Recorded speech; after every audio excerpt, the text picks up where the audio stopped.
ეთერში ბექა ლილუაშვილი გახარიას გუნდის წევრი პარტია საქართველოსთვის არის ჩვენი სტუმარი. დღეს როგორც იცით, გიორგი გახარია ჟურნალისტებს შეხვდა, რატომ გადადგა, არის თუ არა ბიძინა ივანიშვილი არაფორმალური მმართველი, ვინ გასაბრძანება 20 ივნისს, რაზე იღებს ის პასუხისმგებლობას და რას ნიშნავს პასუხისმგებლობის აღება ზოგადად. ყოფილი პრემიერი ამბობს, რომ ნიკა მელია არ იყო გადადგომის მიზეზი, რომ პასუხისმგებლობა ოპოზიციასაც ეკისრება 20 ივნისთან დაკავშირებით, რომ ისევ დაიცავს სახელმწიფო ინსტიტუტებს და უკანონო ბრძანება არავის გაუწია, რომ ქვეყანაში არის მმართველობის პრობლემა, თუმცა არ ამბობს, რომ ივანიშვილი არაფორმალური მმართველია. აი ასეთი იყო მოკლე შინაარსი დღევანდელი პრესკონფერენციის, რომელიც ჩაატარა გიორგი გახარიამ და ბექასთან გადავალ შეკითხვებით, რამდენიმე დამაზუსტებელი შეკითხვა მექნება. ბატონ ბექა, მადლობა იმისთვის, რომ ხართ დღეს ჩვენი სტუმარი. პირველ რიგში მაინტერესებს ასეთი რამ. როგორ ფიქრობთ თქვენ დღეს, აი რასაც უსმენდით, რასაც უყურებდით, დღეს დაამტკიცა გიორგი გახარიამ ის, რომ ის არის დამოუკიდებელი მოთამაშე და არა ისევ როგორც ოპოზიცია ამბობს, ივანიშვილის სატელიტი. ოპოზიციის ნაწილი იმასაც ამბობს, რომ ის რუსული პროექტია და შალვა იყო ნათელაშვილი ჩემი სტუმარი, ნარიშკინს იმეორებდა, არაერთხელ ახსენა მისი გვარი. მოგესალმებით პირველ რიგში საღამომშვიდობის, მივესალმებით ჩვენს მაყურებელს.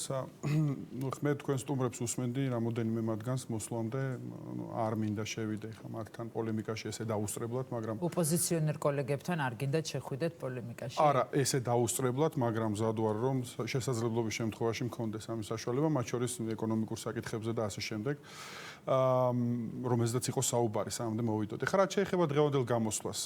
პირველ რიგში არ შემეძლია არ აღვნიშნო, რომ დღეს გიორგი გახარიამ თავისი გამოსვლით და უფრო ადრეც პარტიის პრეზენტაციის დროს უბრალოდ პოლიტიკურ კონიუნქტურაში შემოიტანა ახალი პოლიტიკური სტანდარტი და ამის ყველაზე მკაფიო გამოხატულება იყო ის პირველი ფრაზა, რითაც მან გამოსვლა დაიწყო, ეს იყო ჩვენ ვერთიანდებით საქართველოსთვის, მაგრამ არავის წინააღმდეგ და შემდეგ ამ ფრაზის ბევრნაირი ინტერპრეტაცია მოვისმინეთ დღევანდელ განმარტებებამდე.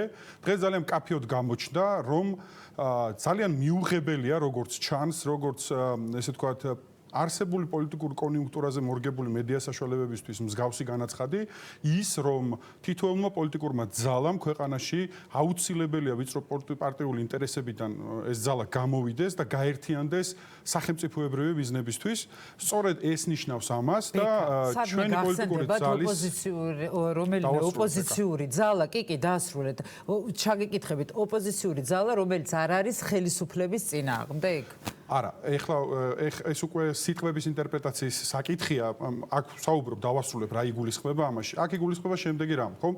რომ არ არსებობს საკითხები, რომლებზედაც ეხლა ჩვენი პოლიტიკური კონიუნქტურიდან გამომდინარე, ყველა საკითხზე შევთანხმდეთ, ბუნებრივია, მაგრამ როდესაც საუბრობ მსგავსი პოლიტიკური ძალის ფორმირებაზე, რომელიც გამოსულია ვიწრო პარტიული ინტერესებიდან და ორიენტირებულია ქვეყნის ინტერესებზე, იქ არსებობს თანამშრომლობის სივრცე ყველა იმ საკითხთან დაკავშირებით, როგორც სხვა ოპოზიციურ პარტიების წარმომადგენლებთან, ასევე ხელისუფლებასთან, რომელიც ორიენტირებული იქნება ქართული საზოგადოების ინტერესებზე, ქვეყნის ინტერესებზე და ქვეყნის დემოკრატიულ განვითარებაზე და არ ისახავს მიზნავთ რომელიმე პოლიტიკური ძალის პოლიტიკურ განადგურებას. ეს არ არის ის ფასეულობები, რომელიც ჩვენ გაგვაჩნია და ჩვენს პოლიტიკურ ძალას, ესე ვთქვათ, ამ ფასეულობების მიხედვით რას ისახავთ თქვენ მიზნად? გავიგე, რომ განადგურებას არ ისახავთ მიზნად, რაც ძალიან კარგია და მართალი ხართ, ამაში არ შემიძლია არ დაგეთანხმოთ, თუმცა რას ისახავთ მაინც თქვენ მიზნად და იმ კითხვაზე მაინც ვერ მივიღე ესეთი პასუხი, მაგრამ აქვე დავამატებ რა, ირაკლი კობახიძეს იცნობთ ალბათ, ხო? ირაკლი კობახიძეს იცნობთ, იცით ალბათ რაც თქვა, როდესაც გახარია მახსენა, რომ კორუფცია, ნეპოტიზმი არის გამეფებული ქვეყანაში და კობახიძემ თქვა, რომ ტყუილია უბრალოდ ესო და როდის ტყუოდაო, საინტერესოა კორუფციის შესახებ საპარლამენტო ტრიბუნასთან როცა იდგაო თუ აი მაშინ როდესაც პარტიის პრეზენტაციაზე ასეთი რამ განაცხადა. ფრაზეოლოგიური манипуляციის საშუალება თუ მომცემთ ამის საშუალებას უბრალოდ ვეცადო რომ მოვსპო, არ ვარ დარწმუნებული რომ ეს გამომივა, რაც შეეხება საპარლამენტო ტრიბუნიდან გაკეთებულ განცხადებას. ეხლა იქ დღესაც გახარიამაც ამაზე ისაუბრა და მათ შორის ჩვენი გუნდის წარმომადგენლებმა სხვა ეთერებში ისაუბრეს და კიდევ ერთხელ მინდა რომ ამას ხაზი გაუსვა. რაც იყო ნათქვამი კონკრეტულად პარლამენტის ტრიბუნიდან, როდესაც საუბარი იყო კორუფციის ნაწილზე გახარიას მხრიდან შეფასების ჭრილში, ეს საკითხი საკითხი დასვა ოპოზიციის წარმომადგენელმა და ეხებოდა კონკრეტულ საკითხს. კერძოდ ეს იყო COVID პანდემიის პირობებში საბიუჯეტო დახმარებების ნაწილზე და ამაზე იყო საუბარი გახარიას მხრიდან შეფასების ჭრილში. ეს არ შეეხებოდა ზოგადად ესე ვთქვათ პოლიტიკურ შეფასებას ქვეყანაში არსებული კორუფციული რისკების და მაშინაც გახარიამ ამ კონკრეტულ შემთხვევას არ დაეთანხმა, თუმცა მაშინაც იცოდა, როდესაც პრემიერი იყო, რომ ქვეყანაში კორუფცია ახმა რატო არ მოიღო მაშინ ბექა. ჩვენ უნდა განვასხვაოთ ძალიან მნიშვნელოვანი ორი რამ. პირველი, ჩვენ საუბრობთ სისტემურ კორუფციულ რისკებზე, რომელიც განპირობებულია მეტწილად ნეპოტიზმიდან გამომდინარე და ბუნებრივია, ჩვენ არ ვსაუბრობთ კონკრეტულ კორუფციულ ფაქტებზე, ეხლა მე ვერ ვისაუბრებ კონკრეტულ კორუფციულ ფაქტებზე. არა, ვერ ისაუბრებთ, არ გაქვთ თუ უბრალოდ არ გინდათ რომ ისაუბროთ. მე არ მინდა უბრალოდ ამ თემაში დეტალურად შევიდე, იმიტომ რომ მგონია რომ რაზეც ვსაუბრობთ ეს ბევრად უფრო მნიშვნელოვანი საკითხია. აბა როგორ დაგიჯერებთ ხალხმა, როდესაც თქვენ ამბობთ, რომ აი თქვენი გუნდის განცხადება არის ესეთი, რომ კორუფცია და ნეპოტიზმი გვინდაო, რომ დავამარცხოთო და ეს არის მთავარი გამოწვევა ეხლაო და კონკრეტულ ფაქტებზე არის საუბრებთ და არ გინდათ ამაზე ისაუბროთ, აბა მაშინ ასე სიტყვებს უბრალოდ ჰაერში. მე ვფიქრობ, რომ დღეს მათ შორის გახარიამაც ისაუბრა საკმარისი ამ საკითხთან დაკავშირებით. მე უბრალოდ აღარ გავიმეორებ მის მიერ ნათქვამ სიტყვებს, უბრალოდ რაც შეეხება ქართული ხალხის დარწმუნებას, რა თქმა უნდა, მართალი ხართ. პირველი ამოცანა ჩვენი არის არა რომელიმე ოპოზიციური ან სახელმწიფო ძალის რაიმეში დარწმუნება. არამედ თითოეული ჩვენი მოქალაქის დარწმუნება ჩვენ მიზნებში, ჩვენს ამოცანებზე და ჩვენ ამას დავამტკიცებთ კონკრეტული ნაბიჯებით, რომლებიც გადაგვიდგამს, მათ შორის კონკრეტულად კორუფციის ნაწილში, რაზეც ისაუბრა დღეს ჩვენი პარტიის თავმჯდომარე. ეს ასახულია პარტიის პროგრამაშიც, დეტალურად არის გაწერილი თითოეული ღონისძიება, რომელსაც ჩვენ ვფიქრობთ, რომ სისტემური მნიშვნელობის ცვლილებების მოტანა შეუძლია ამ ქვეყანაში მსგავსი ტიპის რისკების მაქსიმალურად შემცირებისათვის, გადაგვიდგამს ეს ნაბიჯები და ჩვენი პროგრამის მნიშვნელოვანი ნაწილი სწორედ ეთმობა იმ საქმის გაგრძელებას, რაც სამწუხაროდ ვერ მივიყვანეთ ბოლომდე და რა თქმა უნდა ჩვენ ამ პასუხისმგებლობას ბუნებრივია გრძნობთ და ვიზიარებთ. აჰა, გასაგებია. ივანიშვილზე რას ფიქრობთ ბექა თქვენ? გასაგები არ არის რა თქმა უნდა, მაგრამ ალბათ იმედი მაქვს რომ რაღაც სამომავლოდ მაინც დახვეწავთ ამ კითხვებზე პასუხს და უფრო მეტი კონკრეტიკა შესაძლებელი იქნება მოვისმინოთ თქვენგან. ივანიშვილზე რას ფიქრობთ? ივანიშვილის მმართველობის პირობებში, მაშინ როდესაც გახარია ამბობს რომ ინსტიტუციების გაძლიერება არის ასევე მნიშვნელოვანი, დასაშვებად მიგაჩნიათ ივანიშვილის მმართველობის პირობებში ინსტიტუციების გაძლიერება? ესე იგი, პირველი საკითხი აქ მიზეზშედეგობრივ კავშირებზე უნდა ვისაუბროთ აუცილებლად.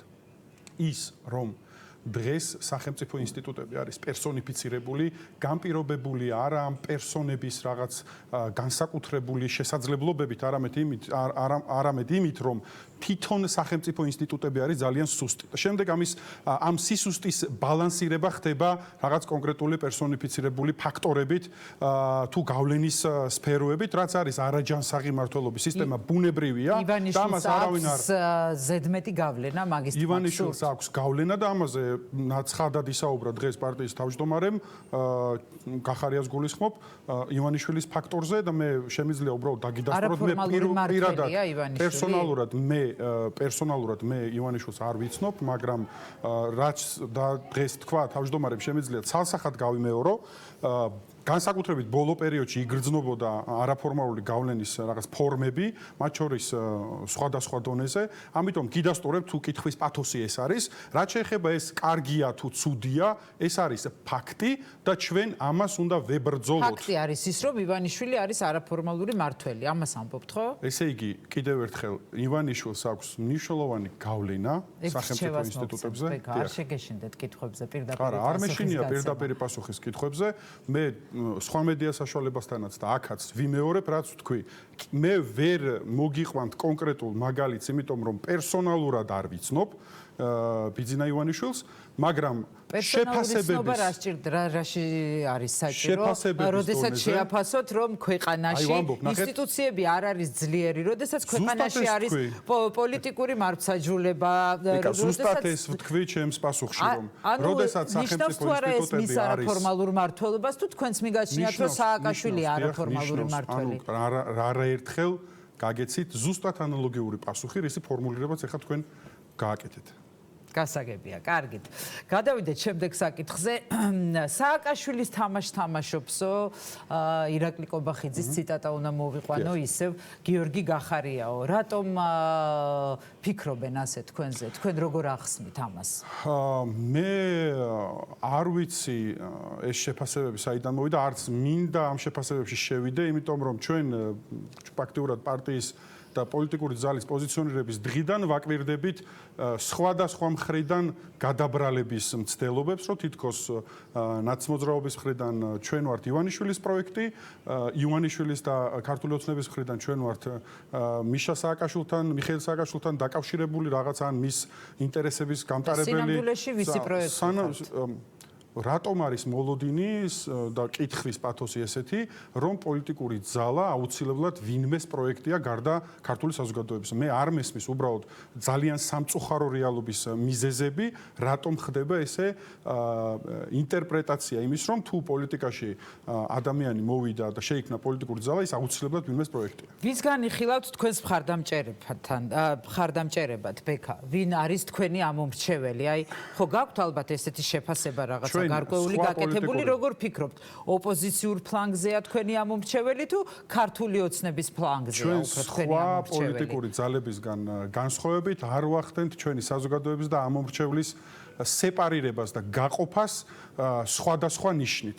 აქ არის საუბარი შემდეგზე, რომ ნებისმიერი ადამიანი და ესეთი ადამიანები მრავლად არის, ამაზე მეტყველებს ბოლო 2 დღის განმავლობაში პარტიის, ესე ვთქვათ, დაფუძნების შემდეგ მათი მომართვიანობა პარტიაში გაწევრიანების შესახებ და სხვა ბევრი ფაქტორი. არ ვყოფთ ჩვენს მოქალაქეებს და ამომრჩევლებს ესე, რომ ვინმე ამ ნიშნით შეიძლება იყოს ჩვენი ამომრჩეველი იქნება ნებისმიერი ქართველი მოქალაქე, რომელიც მივა არჩევნებზე და გაიზიარებს იმ ხედვებს და ფასეულობებს, რომელიც ამ პოლიტიკურ ძალას გააჩნია. იქნება ეს ნაციონალური მოძრაობის ისტორიული ამომრჩეველი, რო დავაკონკრეტო, იმიტომ რომ მეკითხებით ვატყობ, თუ იქნება ეს ქართული ოცნების ისტორიული ამომრჩეველი, ამას არანაირი მნიშვნელობა არ აქვს. ბექა, თქვენ კი ამბობთ, რომ იმედი გაქვთ, რომ ნაციონალური მოძრაობის ამომრჩეველმა შეიძლება თქვენ მე ვამბობ, რომ არანაირი მნიშვნელობა არ აქვს. არ აქვს. კარგი. თქვენ კი ამბობთ იმას, რომ ჩვენ ესე არ ყოფთო ამომრჩეველსო, მაგრამ ზოგადად ესე ხდება ხოლმე პოლიტიკაში, რომ აი რაღაცა სეგმენტი არის გამოყოფილი და რომ სეგმენტზე შემდეგ მუშაობს პოლიტიკური პარტია, იმიტომ რომ ისინი ახდენენ იდენტიფიკაციას ამ სეგმენტის და თქვენ არ გაქვთ ასეთი სეგმენტი. რითი დავიწყე? ნახეთ, აი გიპასუხებთ. რითი დავიწყე? თქვენ ცდილობთ, თქვენ პერსონალურად არა, ზოგადად მედია საშუალება და პოლიტიკოსებიც ჩვენი პოლიტიკური ძალის შეფასების დროს, რომ გარკვეული პოლიტიკური კუთვნილება მიანიჭოს ამ პოლიტიკურ ძალას იმ პოლიტიკური კონიუნქტურის მიმართ, რომელიც სამწუხაროდ საქართველოში არსებობს. ჩვენ სწორედ გვაქვს ამბიცია იმისა, რომ არ ვიყოთ ამ პოლიტიკური კონიუნქტურის ნაწილი და ის ახალი პოლიტიკური სტანდარტი, რომელზეც ვისაუბრე, სწორედ ამაზე ჩვენ კომუნიცირებთ ფართო საზოგადოებასთან, კომუნიცირებთ ნაცმოძრაობის ისტორიულ ამომრჩეველთან, ოპოზიციის ამომრჩეველზეც მუშაობთ და ქართული ოცნების ამომრჩეველზეც მუშაობთ, ხო? ყველა ადამიანზე, რომელიც გაიზიარებს ჩვენ ფასეულობებს და ღირებულებებს, ჩვენი კარი არის ღია და რა თქმა უნდა ეს დაფიქსირდება არჩევნებში. კარგით, ეხლა ნაციონალური მოძრაობა რახან ვახსენეთ. მოდი ნაციონალური მოძრაობის ამომრჩევლის შეკითხვას დაგისვამთ. მიხეილ სააკაშვილი რომ ჩამოვიდეს საქართველოში, ეს იდეა რამდენად მოგწონთ და მომხრე ხართ თუ არა, რომ ჩამოვიდეს საქართველოში და ჩაერთოს აი ამ პოლიტიკურ ბრძოლაში? პირველად მიწევს მიხეილ სააკაშვილის რაღაც მოქმედებების რაღაც სერიოზულად შეფასება. მე უბრალოდ არ მინდა რაღაც ამ ჩამოსვლის რაღაცა მითოლოგიაში შესვლა, ის არის გასამართლებული ქართულის სასამართლოს მიერ, არის ჯავდებული სხვადასხვა დანაშაულში, ჩამოვიდეს. ნაციონალური მოძრაობის ამომრჩევლის გული მოიგეთ, მინდა გითხრათ ეხლა ალბათ ამ წუთში, არ ვიცი. ჩამოვიდეს, ნახოთ, რამდენად ჩამოვა. კარგით. 20 ივნისთან დაკავშირებით აუცილებლად უნდა დავსვა შეკითხვა, იმიტომ რომ გიორგი გახარიასთან მიმართებაში ეს არის ერთ-ერთი ძალიან მთავარი და მნიშვნელოვანი შეკითხვა, რომელსაც დღეს გასცა და ალბათ თვითონ ასე თქვის ბატონ გიორგი, რომ გასცა პასუხი, თუმცა თქვენი პასუხი მაინტერესებს ამასთან დაკავშირებით. ის რაც მოხდა 20 ივნისს. როგორ აფასებთ თქვენ ამას თვალებ დათხრილ ადამიანებს ვგულისხმობ და მომიტინგეების მიმართ პოლიციელების საქციელს ვინ არის ამ შემთხვევაში პასუხისმგებელი ეს არის გიორგი გახარია თუ რა მოხდა აი თქვენი შეფასება მაინტერესებს თქვენივე კითხვის ფორმულირება დაიწყეთ ესე რომ როგორ აფასებთ თვალებ დათხრილ ადამიანებს რომლებმაც ადამიანებს არა ის რაც მოხდა აი ამას როგორ აფასებთ შედეგი იყო თვალებ დათხრილი ადამიანები სამწუხაროდ სხვა ეთერშიდაც მოვისმინე მსგავსი შეფასება გეტყვით რას გულისხმობ ამ ნაწილში. როდესაც ჩვენ ძალიან სამწუხაროა უკიდურესი ფაქტია ბუნებრივია და ეხა არ მინდა პერსონალიზაცია მოვახდინო კონკრეტულად სახელების და გვაჟღერების გაჟღერებით, იმიტომ რომ ეს არის უდიდესი ტრაგედია ამ თითოეული ასეთი ადამიანისთვის. მაგრამ როდესაც ვსაუბრობთ ამ შედეგებზე და ვამბობთ რომ ადამიანები რომელსაც დაუზიანდა ჯანმრთელობა რატომღაც გვავიწყდება პოლიციელებიც რომლების ჯანმრთელობაც ასევე დაზიანდა, რომელთა მხედველობაც ასევე დაზიანდა და რომლებმაც ასევე დაკარგეს თვალი. მე ძალიან სწორად წარმოვიდგინე რომ ამ ეს კითხვა დაისმებოდა ბუნებრივია და როგორც ჩანს თუ საშუალებას მომცემთ, მინდა რომ ცოტა მეტი დრო დაუთმოთ ამ საკითხს. საშუალებას მოგცემთ აუცილებლად და მეც მინდა რომ მოვისმინოთ როგორ უყურებ მე ამ საკითხს პირველი. ვისი პასუხისმგებლობა დაინახეთ აი ამ შედეგის დადგომასთან დაკავშირებით? უდიდესი პოლიტიკური შეცდომა იყო ის როდესაც ქვეყანაში ესე ვთქვათ პარლამენტის თავმჯდომარის სკამში ჩაჯდა გავრილოვი ეს იყო იმდენად დიდი პოლიტიკური შეცდომა რომლის პოლიტიკურ ფასს დღემდე იხდის მათ შორის მიშელის შეთანხმებაშიც ჩაწერილია ამ შეცდომის ფასი და კიდევ დიდხანს გადაიხდის მართველი ხელისუფლება ამ ფაქტმა გამოიწვია გულწრფელი პროტესტი თითოეულ საქართველოს თითოეულ მოქალაქეში მათ შორის პოლიციელებშიც ნებისმიერ არ დავყოფ ახლა საზოგადოებას რაღაც სხვადასხვა ასპექტით ნებისმიერი ქართველი გულმხურვალი ადამიანის გულში ამან გამოიწვია პროტესტი ეს ადამიანები მოვიდნენ ჯანსაღად ლეგიტიმურად პროცესის ეს ისტორია ვიცით არა ეს ისტორია თუ არ მოვყევით ეს ისტორია ვიცით ხა ის იმას გვიყვებით გავიგეთ ვიცით რომ ეს გულმხურვალი ადამიანების პროტესტი იყო ხა მაინტერესებს ვის ეკისრება თქვენი აზრით პასუხისმგებლობა იმაზე რა შედეგითაც დასრულდა 20 ივნისი ყავს თვალებ დათხრილი ადამიანები და როდესაც მივიღეთ შემდეგ პოლიტიკური პატიმრები ერთი წუთი ახლა რამოდენიმე საკითხი ერთ კითხვაში გაერთიანება, ესე არ გამოვა. უნდა დავყოთ აუცილებლად. ახლა რაც შეეხება 20 ივნისს პასუხობთ. 20 ივნისის ნაწილში პასუხისმგებლობა და შეცდომა, რომელმაც ეს პასუხისმგებლობა შექმნა, იყო სწორედ ის, რომ 20 ივნისის მოვლენები განაპირობა გავრილობის სავარჯიში ჩაჯდომამ. შემდეგი ნაწილი რაც შეეხება ეკისრება იმაზე, რაც როგორც მოექცნენ მომიტინგეებს. მოდი ესე ვთქვათ. რა ტიპის პასუხისმგებლობაზე ვსაუბრობთ? მოდით გავმიჯნოთ რა ტიპის ადამიანებს დამიზნებით რო ესროდნენ, თვალები რო დათხარეს,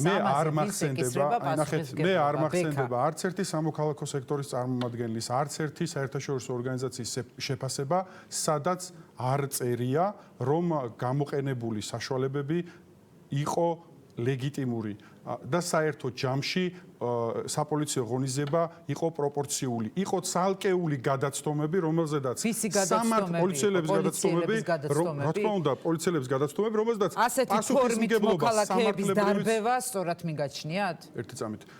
ასეთი ფორმით სახელმწიფო ინსტიტუტებზე შტურმი სწორად მიგაჩნიათ? შტურმი იყო? თქვენი შტურმი დაინახეთ? არ იყო შტურმი.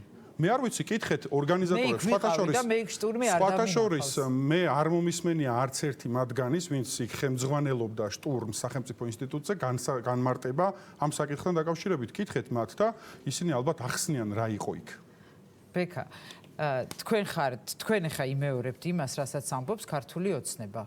სუსტად მაგას იმეორებთ, რასაც ამბობს ქართული ოცნება. ობიექტურ ჭეშმარიტებას იტყვის ქართული ოცნება, ნაციონალური მოძრაობა თუ საქართველოსთვის პარტია, ამას არანაირი მნიშვნელობა არ აქვს. სიმართლე არის სიმართლე. თუ მოლოდინი იყო იმის, რომ გახარია პოლიტიკური პლატფორმის შეცვლის შემდეგ პოლიტიკურ ცეკვას დაიწყებდა და ობიექტურ რეალობაზე რაიმე განსხვავებულ პოზიციას გააჟღერებდა, ეს იყო არასწორი მოლოდინი. ანუ სწორად მიგაჩნიათ ის, რაც მოხდა. ასეთი ფორმით პასუხის გაცემა. პასუხი მიმაჩნია ამ მომწურავად, რაც დღეს გაიცა. ამ გიორგი გახარიას მხრიდან. და ეს თვლით რომ ეს არის ამოწურავი. გიორგი გახარიას ალბათ არაერთხელ მოუწევს კიდე ამ შეკითხვაზე პასუხისგაცემა. იმედი მაქვს რომ ის როდისმე აუცილებლად ჩემი ეთერის სტუმარიც იქნება და ერთი რამ მაინტერესებს კიდევ მაკო გომური შტურმსახორციელებდა თქვენი აზრით? უყურეთ, მე ნუ შემიყვანთ სამართლებრივ შეფასებებში. მაკო გომური იყო ერთ-ერთი ის გულმხურვალი ადამიანი, რომელიც გამოხატავდა პროტესტს, ხოლო ადამიანები, პოლიტიკოსები, რომლებიც მოუწოდებდნენ ამ ხალხს, რომ შტურმით აეღოთ სახელმწიფო ინსტიტუტი, ისინი ამაში არიან, რა თქმა უნდა, პასუხისმგებლები. გიორგი გახარიამ დღეს ისიც თქვა, რომ პასუხისმგებლობას ვიღებო მეო ყველაფერზეო და ანუ და ვიზიარებო ამ პასუხისმგებლობასო. რაზე იღებს და იღებთ თქვენ პასუხისმგებლობას 20 ივნისზე, კორუფციაზე, არაფორმალურ მმართველობაზე, ჩამოშლილ ინსტიტუციებზე, კონკრეტულად რაზე იღებს გახარია და თქვენი გუნდი პასუხისმგებლობას? ნახეთ, ჩვენი გუნდი, მათ შორის გიორგი გახარია იყო ამ ხელისუფლების ნაწილი წლების განმავლობაში. შესაბამისად, ის პოლიტიკური რეალობა, რაც ქვეყანაშია, არის ამ პოლიტიკური რეალობის ნაწილი და შესაბამისად პასუხისმგებლობას ვიზიარებთ ჩვენც როგორც ამ რეალობის ნაწილი და სწორედ პასუხისმგებლობის გრძნობა ის ძირითადი მოტივატორი, რის გამოც ჩვენ არ გადაგვიწყვეტია და პირველ რიგში გიორგი გახარიას რომ გადამდგარიყო თანამდებობიდან და 7 ცხოვრების წესით ეცხოვრა სადღაც მან ანუ რო გადადგა ეს არის პასუხისმგებლობის გაზიარება? რო გადადგა ეს არის პირველ რიგში პასუხისმგებლობა, იმიტომ რომ ძალიან ნათლად ახსნა მიზეზები თავისი გადაწყვეტილების, რო დაბრუნდა და დღეს დგას საქართველოს მოქალაქეების ინტერესების დასაცავად, ეს არის ასევე ამ პასუხისმგებლობის ნაწილი. ბევრი შეკითხვა დამრჩა მაინც ბექა და კიდევ შევხვდებით და აუცილებლად ვისაუბრებთ ამ შეკითხვებზე. ბექა ლილუაშვილი იყო ჩვენი სტუმარი, ახალი პარტიის გიორგი გახარიას პარტიის წევრი, პარტიას ქვია საქართველოსთვის. ბექა, დიდი მადლობა იმისთვის, რომ იყავით ჩვენი სტუმარი და პირველი ხაზი გიორგი ნიორაძე, ვიკა ბუკია გვერდდებიან. გიორგი, ვიკა, ალბათ არ არის ძნელი გამოსაცნობი, თქვენც დღეს სავარაუდოდ ისაუბრებთ გახარიას პრესკონფერენციაზე. აუცილებლად ვისაუბრებთ, მანამდე დედაქალაქში უხვინალექი მოვიდა, დატბორილია თბილისის რამდენიმე რაიონი. ჩვენ გადაცემის დაწყებისთანავე შემოგთავაზებთ კადრებს სხვადასხვა უბნიდან თუ რა ხდება ამ წუთებში დედაქალაქში, რაც შეეხება დღევანდელ დღეს. გახარია ჟურნალისტებს შეხვდა, ნაციონალური მოძრაობა პარლამენტში შედის, გირჩის სამეფო წუწაობისთვის ემზადება, ლევან იოსელიანმა და გიორგი ვაშაძემ იჩხუბეს. აი ეს არის დღის მოკლე რამდენიმე წინადადებაში ჩატეული შეფასება. პირველ ხაზზე ბევრი სტუმარი გვეყოლება და მთლიანად პოლიტიკაზე ვისაუბრებთ. გუბა სანიკიძე, ზალუ დუმაშვილი, თაკო ჩარკვიანი, ვახტანგ მეგრელიშვილი და ალეკო ლისაშვილი დღის მთავარი გზავნილებით პირველ ხაზზე გამოვლენ და ისინი უკვე საეთეროდ მზად არიან. დღეს შევეცდებით ასევე გავაანალიზოთ გახარიას პასუხები ირაკლი კობახიძის განცხადებები და ნაციონალური მოძრაობის შეცვლილი გადაწყვეტილების მიზეზი. ვიმსჯელებთ ოპოზიციის ახალ პოლიტიკურ სტრატეგიაზე, რამდენიმე წუთში ვართ პირდაპირ ეთერში. წარმატებებს გისურვებთ, ძალიან საინტერესო უხვინალექის შესახებ არაფერი ვიცოდი, ამ სტუდიაში არ წვიმდა და შესაბამისად ეგ არ ვიცოდი, კარგია რომ გამაფრთხილეთ. წარმატებები კოლეგებო, მე კი გემშვიდობებით 4 შაბათამდე საჯარო პოლიტიკა დასრულებულია. მადლობა იმისთვის რომ გიყვართ.